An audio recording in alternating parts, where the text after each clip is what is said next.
Personal na pinangunahan ni DSWD Secretary Rex Gatchalian ang Convergence Mission sa lalawigan ng Quezon nitong ika-10 ng Marso upang palakasin ang implementasyon ng Pantawid Pamilyang Pilipino Program o 4Ps at Sustainable Livelihood Program o SLP. Tampok sa pagbisita ng inisyatibong ipanalo ang kinabukasan kung saan 136 na benepisyaryo mula sa Infanta at General Nakar ang nakatanggap ng mobile phones.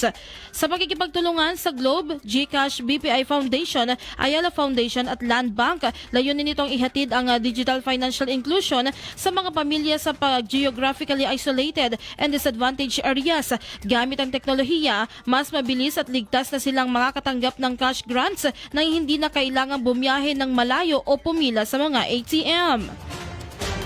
Nagdaos din ng kumustahan ang kalihim kasama ang mga 4Ps parent leaders upang talakayin ang mga bagong direktiba sa pag-graduate mula sa programa. Kasunod nito, sinuri ang tagumpay ng mga proyektong pangkabuhayan sa ilalim ng SLP kabilang ang Maragondon Dragon Grass Livelihood Association sa REAL na nagpamalas ng tatag sa kanilang negosyong walis tambo.